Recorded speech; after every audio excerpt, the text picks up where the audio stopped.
for love blowing it. I know one of these days I'm not going to have to blow it, but Yeshua is going to have the angels blow it. Yeah, that's right. And when he does, those that are his is going to hear it. Right. And going to be called up with him. Ain't that going to be a great day? Great day of But coming. until that day comes, I give him glory for this day Amen. that we have to be with him and to be with his people, and the wonderful day that we've had. I know every day we're to rejoice and be glad in it because it's the day that Yeshua made, but you know, he makes some better ones for us. And this is one of the better ones, and I give him glory and I give him honor for it. And but anyway, we get into our lessons today, and I'm gonna start.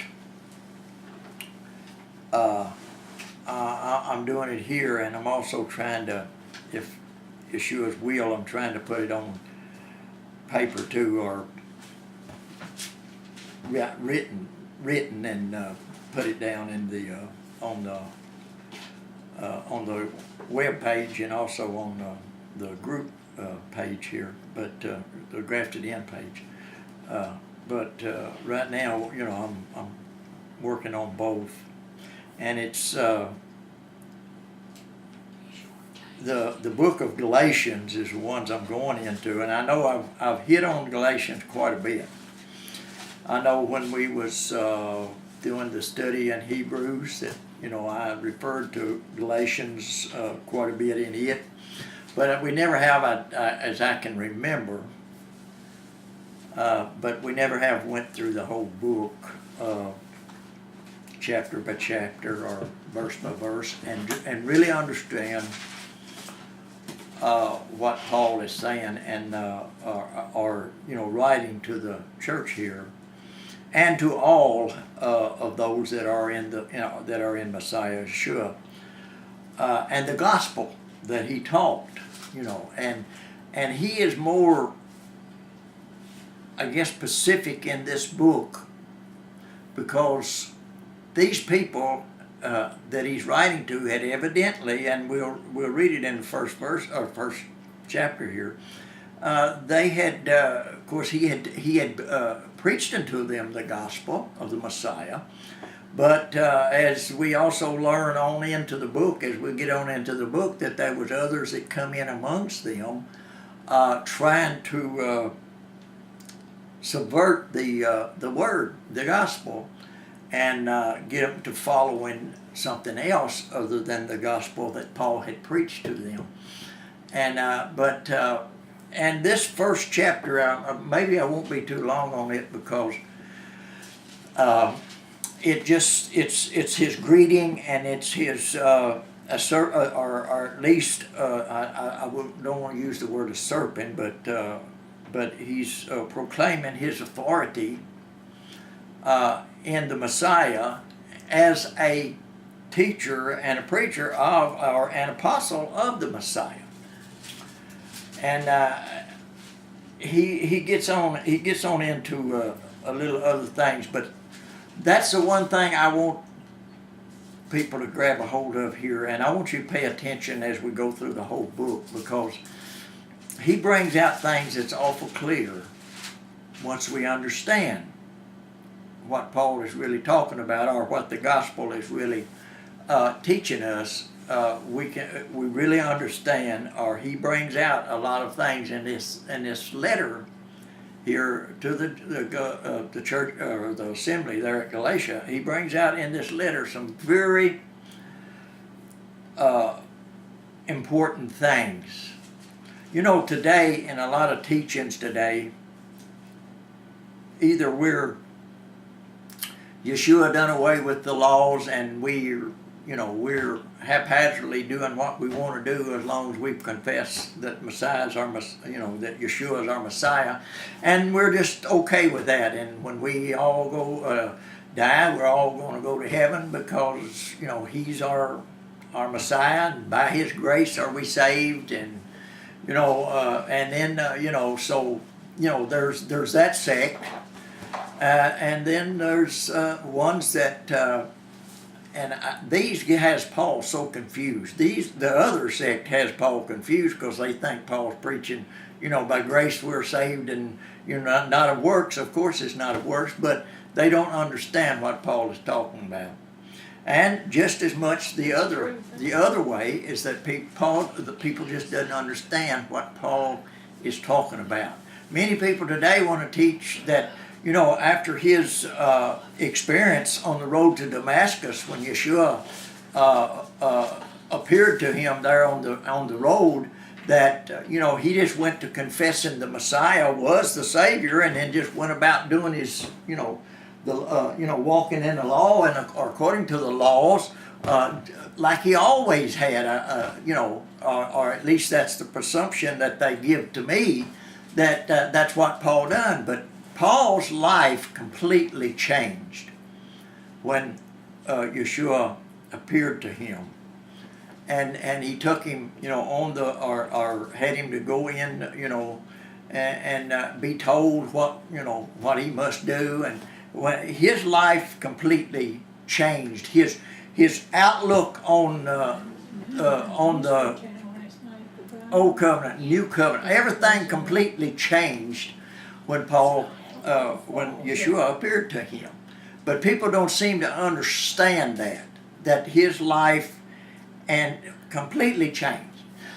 Excuse me, my sinuses is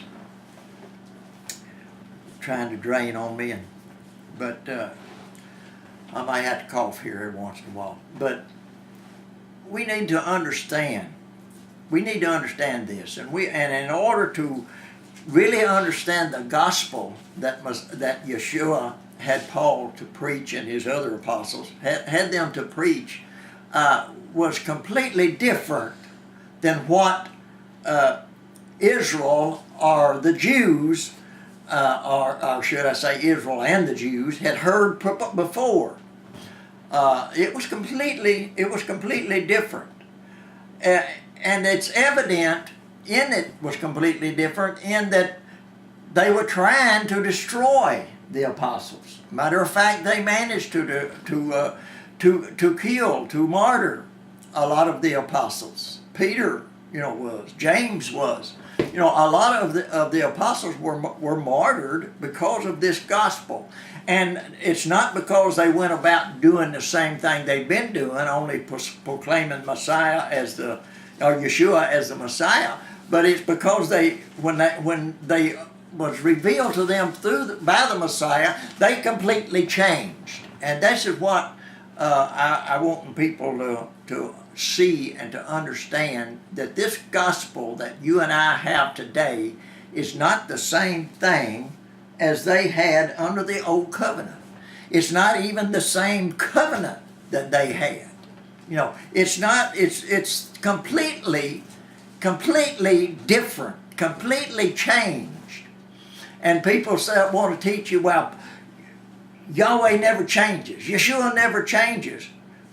He doesn't, because he's had this in mind from the very beginning, the progression that he has done all along.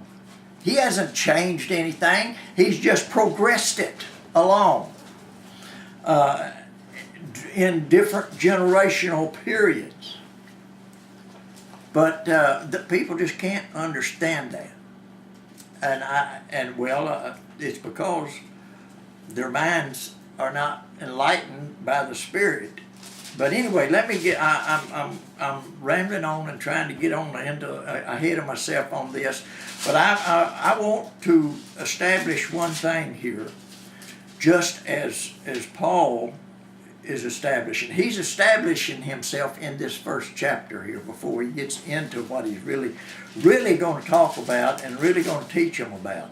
And he's establishing himself, and then he's admonishing them for, following something else. But anyway, listen, as we read here, I can stop on the way and speak about other things. But it says here, Paul, an apostle, and you note here, not of men, and neither by men, but by Yeshua Messiah, and God the Father, who raised him, Yeshua Messiah, from the dead, and all the brethren which are with me unto the assemblies of Galatia, grace to you and peace from God the Father and our Messiah Yeshua, who gave himself for our sins, that he might deliver us from this present evil world, according to the will of God and our Father, to whom glory forever and ever. Amen. So be it. So, and then he began establishing himself. I have not been called by man, neither by man have I acquired this gospel that I have, but I acquired it from the Messiah Yeshua and from God the Father, not by any man. And he's going to go over this once again a little plainer here in just a little bit. But he's beginning to admonishing them. I marvel that you are so soon removed from him that called you into the grace of Messiah unto another gospel, which is not another. There is no other gospel other than this one gospel. There's no other way except through and by Yeshua our Messiah. There's no other way to the Father. There's no other way to climb up into the gates of heaven. There's no other way to get into the kingdom of heaven. There's no other way except through the gospel, and through the gospel that Paul and the other apostles taught and preached in the beginning. You know, I'd say it, but you know, when Kentucky Hebrew roots beginning to take form here in the state here, you know, they proclaim we want to get back to the first century teaching, you know.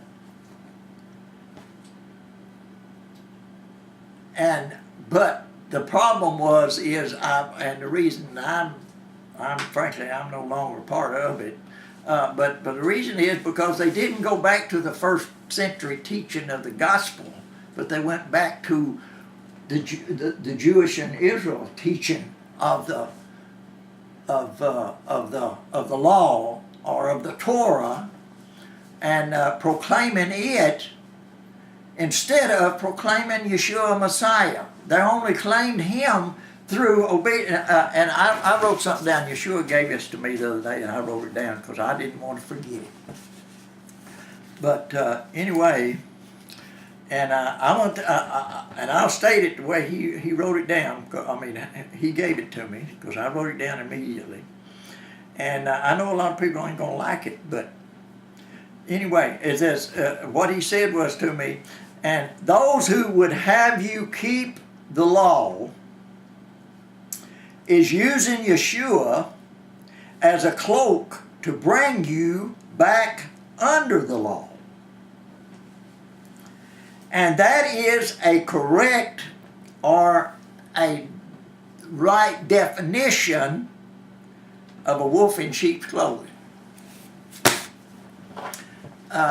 You know, he gives me those thoughts like that. Many times I don't write them down, but I learn from them. But that one I wrote down.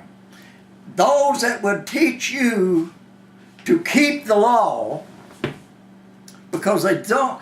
And let me say this while I'm saying it, and I may be getting a little bit off of here where we're starting, but it'll fit in maybe later. But let me say this: most people that confess about keeping the law, I'm keeping the law, and I'm observing, you know, Yahweh's days. In the first place, most of them don't even understand what the law is, or how much, or they don't even understand most of the law. They don't even know most of the law, much less how to keep it. That is the problem today. And I said that myself, so y'all can, like it. But like Paul said, I'm a man called. I'm not a man, neither by man. I got my calling from the Messiah too, and people can like me or not. I know they tried to kill Paul, so they did imprison him. So anyway, not going there. But anyway, he said, I marvel that you are so soon removed from him that called you into the grace of the Messiah unto another gospel, which is not another, but there be some that trouble you and would pervert the gospel of the Messiah.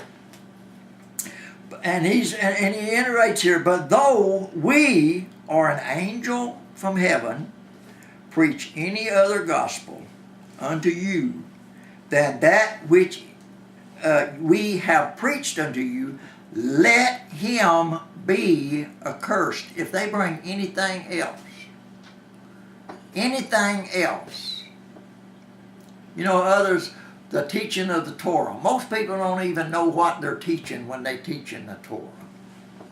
They don't even understand, they proclaim because Israel proclaimed because Moses wrote the first 5 books, or wrote the biggest part of the first 5 books.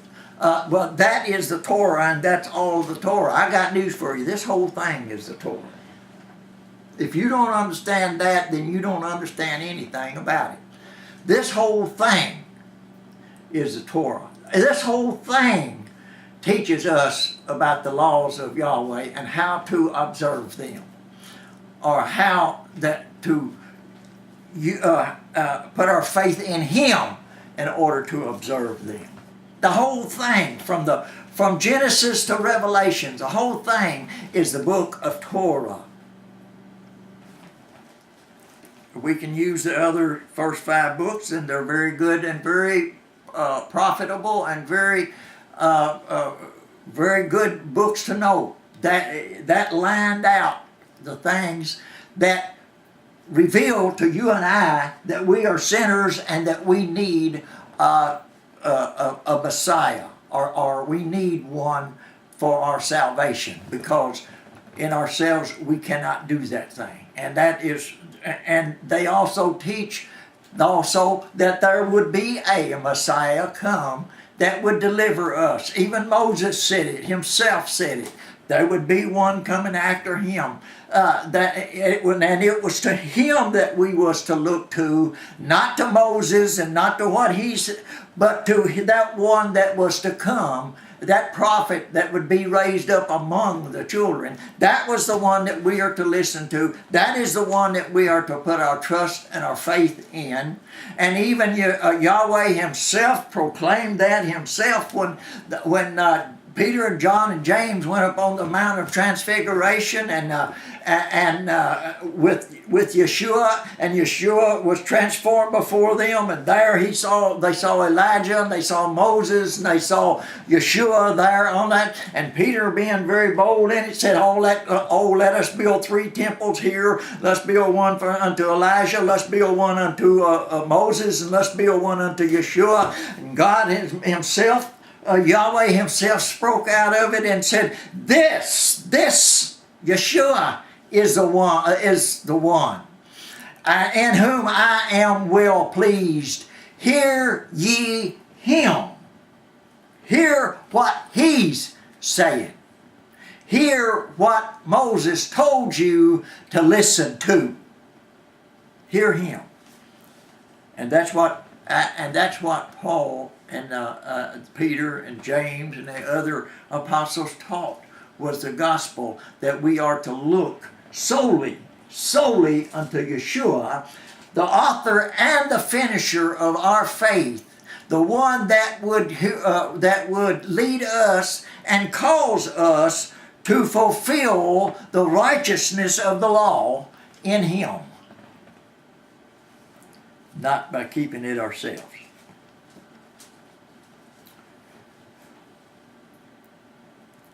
As we said before, so say I now again, if any preach any other gospel unto you than that you have received, let him be accursed. For do I now persuade men or God? Or do I seek to please men? For if I yet pleased men, I should not be the servant of the Messiah. You know, if I make everybody else happy by agreeing with everything that's being said out there, saying, oh, they'll learn sometime or another. They're not on the same level as you are, or they'll learn as they come up. I'm not here to please man. I'm not here to please any of y'all. But I'm here to preach the word of Yeshua. I'm here to preach faith in the Messiah. I'm here to tell you that that is the only way that we can fulfill the righteousness of the law is through our faith in Him, and Him alone can we do that.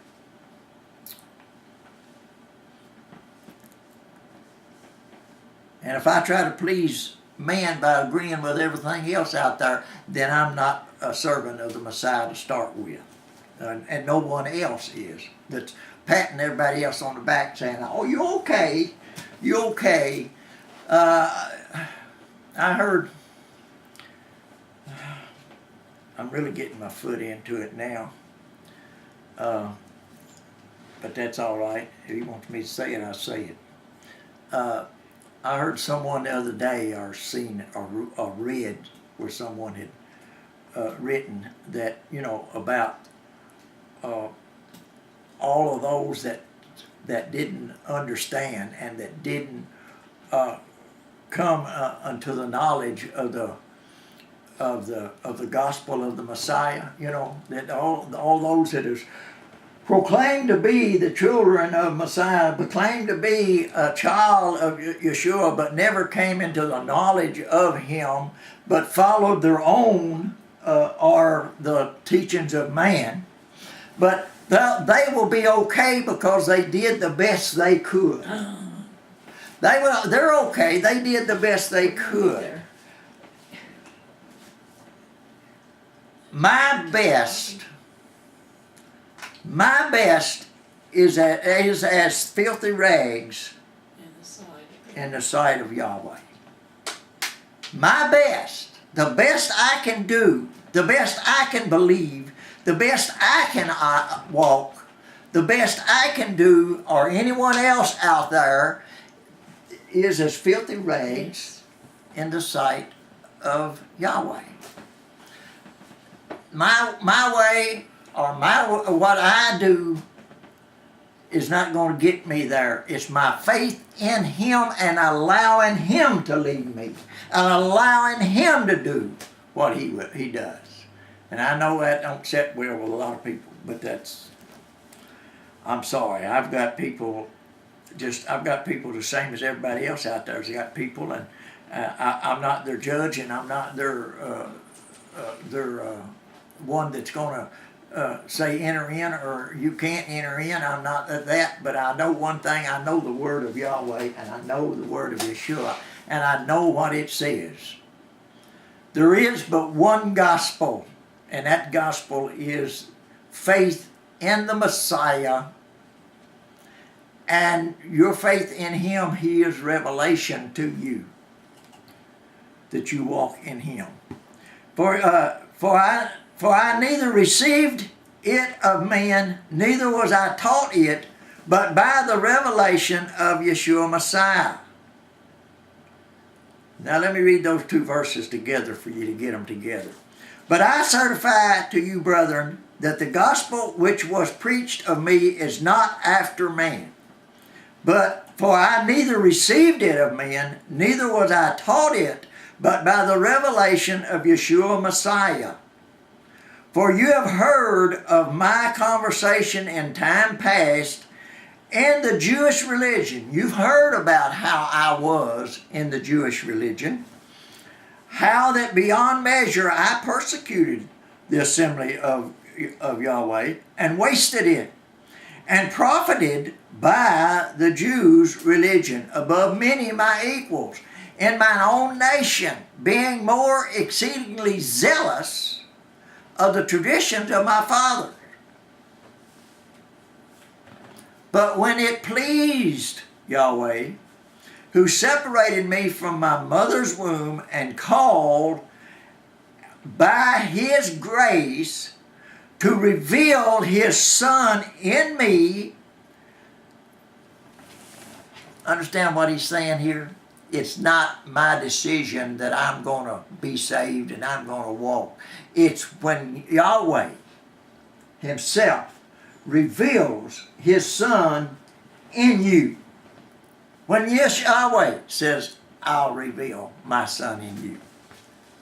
It's not by man's idea, I'm going to turn over a new leaf and I'm going to quit doing this and I'm going to quit doing that and I'm going to go to church and I'm going to, I once had a leader in the church tell me one day, well, I just decided one day I was going to quit doing. He was, doing drugs. He was doing, different things, partying like that with the drugs and stuff. And he said, I just decided my life needed to change, so I quit doing that and started going to church. Well, I'm glad he did. But that in itself not going to save him. Only way he'll ever be saved is God revealing his Son in him and to him. Wouldn't none of y'all know him no way, so it wouldn't do no good to call his name. But but that's the thinking, and that's the ideal of man today, is that we can figure it out. We can figure this out. But it's plain, and as Paul is making it out here, nobody showed him. No man told him, and no man showed him who the Messiah was. The Messiah himself revealed himself to him, and then himself give him the gospel that he was to preach. And he preached that gospel, and it neither came to man. And I thank Yeshua all the time that that's exactly, no man revealed this to me. No man told me about this. I got this revelation from his word and his spirit.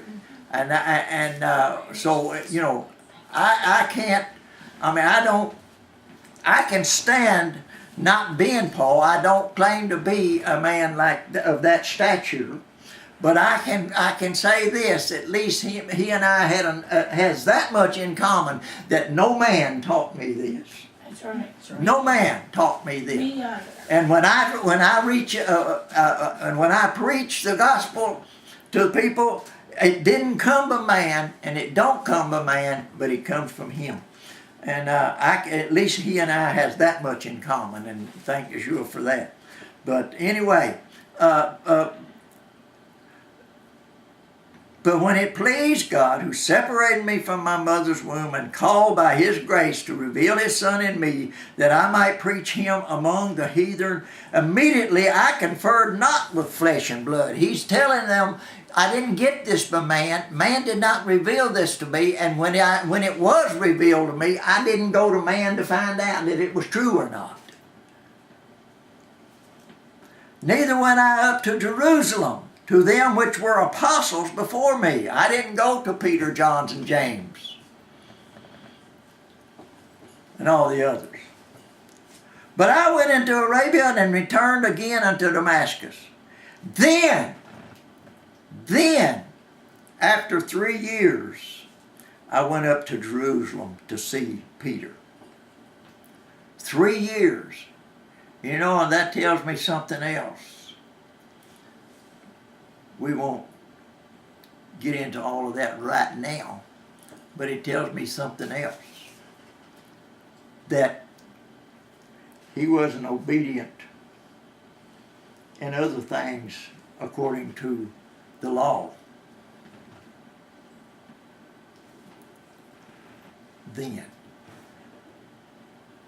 because he wouldn't have made the claim. It was 3 years before I went up to Jerusalem. If you look at that, and then and another place over here is going to be, I think, 14 years before he goes up to Jerusalem. But like I said, we won't get into all of that. But there was at least 3 tracks to Jerusalem every year. But evidently he didn't make those tracks every year. Under the law, under the law, there was 3. Then after 3 years, I went up to Jerusalem to see Peter and abode with him 15 days. And a lot of people might say, well, that was probably during the Passover and so forth. I don't know. Maybe it was. Or maybe it was during the fall feast. I don't know. He doesn't say. But he said, after 3 years I went up to Jerusalem to see Peter and abode with him 15 days. But other of the apostles saw I none, save James, the Messiah's brother. Now the things which I write unto you, behold, before God, I lie not. I'm not telling you no lie here. I didn't do it. I went myself and let Yeshua teach me. You know, and if I'm thinking about some other things in common, that's another thing I had in common with him, is it was about 3 years before I could ever start teaching when he began to open my mind to this thing. It was 3 years before before he would ever release me to start teaching about what the things that I teach now. It was 3 years. And anyway, afterwards I came into the regions of Syria and Cilicia, and was unknown by face unto the assemblies of Judea, which were in Messiah.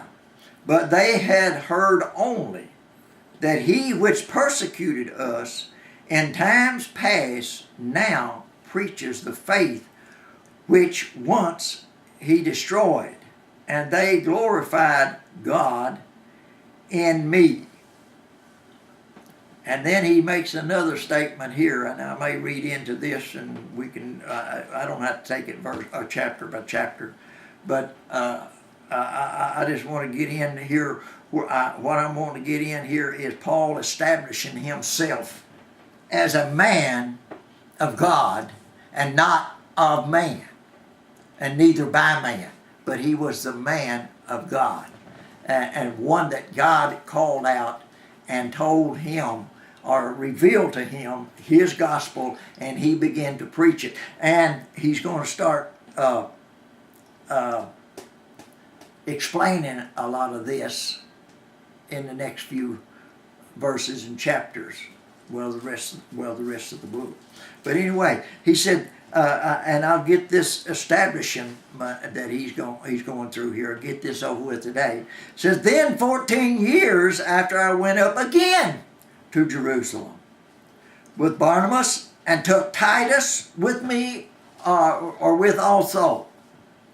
And I went up by revelation and communicated unto them that gospel which I preached among the Gentiles, but privately, I did it privately to them which were of reputation, lest by any means I should run or had run in vain.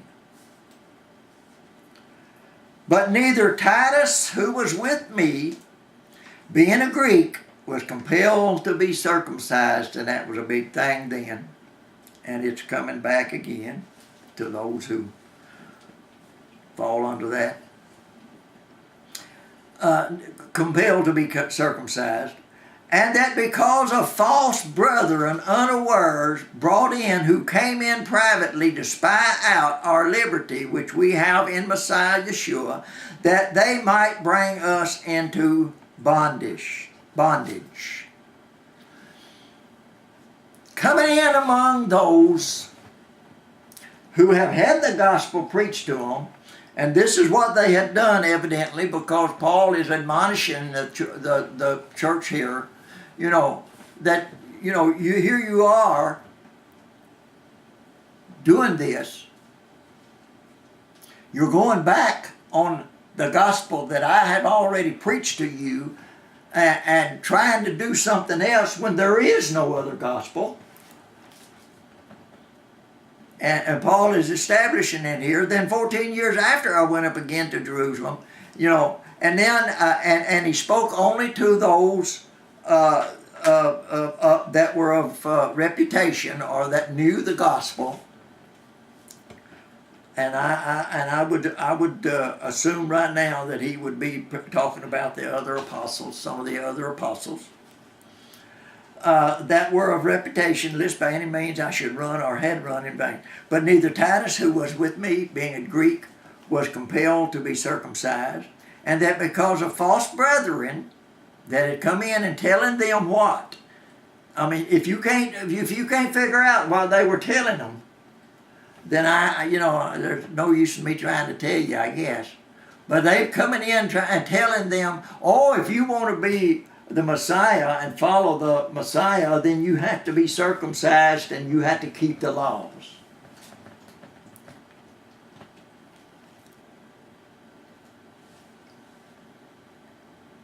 Those don't understand that Messiah that you have is the law. Amen. To whom we gave place by subjection, no, not for an hour. I didn't pay any attention to him for 1 minute. That the truth of the gospel might continue with you. I didn't give them a chance. I didn't give them a place to come in and try to speak to you something else. I didn't allow it.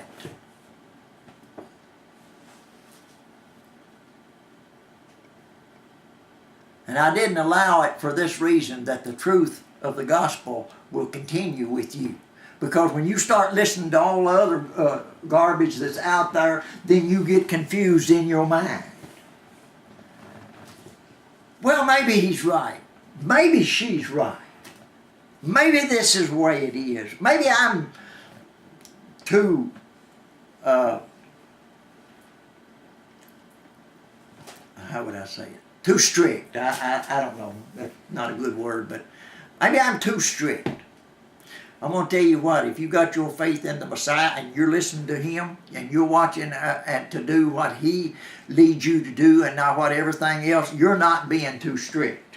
Amen. You are following the Messiah. And ladies and gentlemen, I don't listen to a lot of stuff that's out there. I don't pay attention to a lot of posts that's being posted on some of them self-proclaimed pulpit, the Facebook there. I don't listen to it. And I don't pay any attention to the postings. Because my faith is in the Messiah, not in what I can do, but in faith in him, that what he can cause me to do, if you will, as Ezekiel says, the Spirit will cause me to do, which is fulfill the righteousness of the law in him. And that's him. But these who seemed, and he's talking about those spies that came in privately trying to subvert the gospel. But of these who seemed to be somewhat whatsoever they were, it maketh no matter to me. God accepteth no man's person. He don't accept what you think. But he only accepts his word. For they who seem to be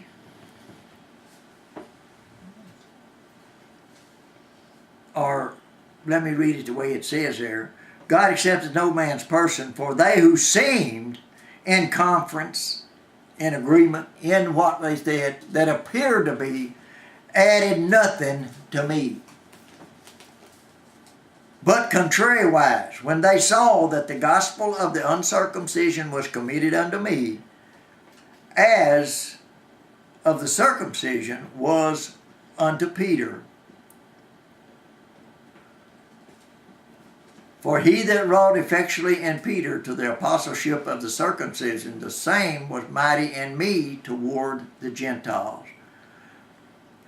And when James and Cephas and John, who seemed to be pillars, perceived the grace that was given unto me, they gave to me and Barnabas the right hands of fellowship, that we go unto the heathen, and they unto the circumcision. Only that we should remember the poor, the same which I also was forward to do. They were in agreement with Peter and with John and with James. They were in agreement with Paul, and they gave him and Barnabas and or Titus and Barnabas the right hands of fellowship. In other words, they fellowship with them. And let me read these next 4 verses real quick, so before I quit, because and then maybe we can drop off here, because when you get to reading, a lot of times when I get to reading a book, I can't hardly stop, because this leads into this and into this and into this. And a lot of times where do you stop? But we have to stop. We have to stop.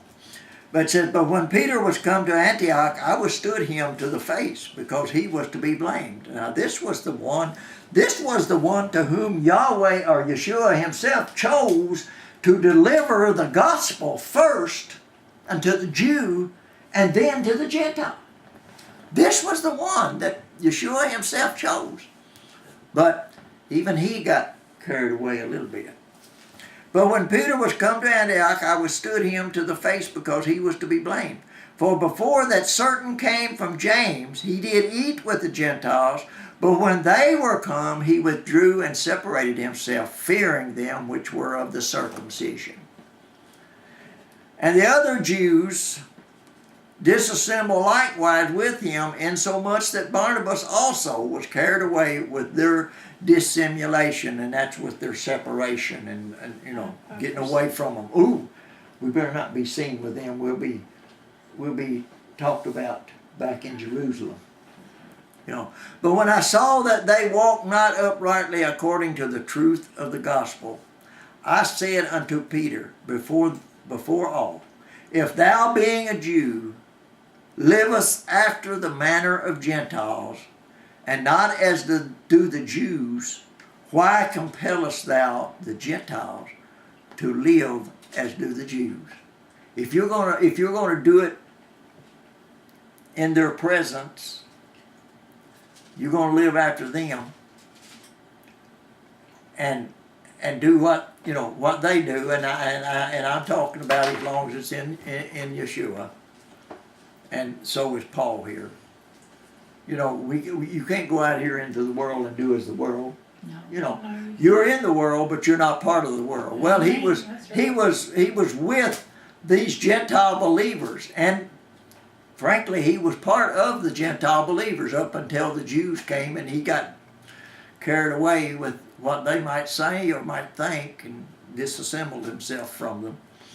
But if you're going to do it with them, why are you going to compel the Gentiles to live as the Jews? What's your reasoning for it? Why? And I will leave off right there, because he starts to get into something here that's going to take us a ways here, because he's going to begin to talk about the Jewish walks and the Jewish ways, and the law, and I guess I should have maybe said something earlier, but people's talking about this being a renewed covenant and from the old covenant, and they refer to it because the commandments that Yahweh gave to the children of Israel there on Mount Sinai are still the same today as they was then. And they claim, well, this is renewed because he renewed them. He didn't renew those commandments. They never was disannulled to begin with. He didn't renew them. They were always there. They've always been there. That's not what the a new covenant persisted of. Those laws, if he made another covenant, which he's not going to, but if he did, those laws would still be the same. He didn't renew the commandments that he gave to them. And he explains that in Jeremiah. I think it's either the 6th or 7th chapter. He didn't speak of nothing else to them about, he just gave them commandments when he first talked to them there from the mount. Those never has been annulled or done away with or anything in order for him to renew them. They are always been, and they always will be, regardless. And that's not even what he was referring to. But, people get it confused, and they still confuse it. But don't be confused and don't get it confused. That's not what they referred to when he gave them a new covenant. That has always stood and always will stand, is his commandments. Now, he did take them from written in stone and place them up on the hearts and the minds, but they're still the same. And they're not renewed, they're just moved from one place to another, that we might be able to fulfill the righteousness of the laws, or the commandments, if you will. But anyway, when we get into this, I want you to understand, and I want you to listen, and read and study yourself during this, and maybe watch this again and watch the others as we go through them, and try to get the full understanding of what Paul is really going to be telling these people here at the assembly of Galatia, what he's really telling them. And people, you're going to be some people are going to be amazed when Yeshua reveals it to them, what he's really saying here and what he really tells them here. Some of y'all, I'm sure, most of y'all probably already understand it, but if you don't, and he reveals it to you, hopefully through this teaching, then you're going to be amazed at the difference of the old covenant and the new covenant. You're going to be amazed at it. And you're going to be so thankful that he has revealed it to you. Next week, peace be unto you.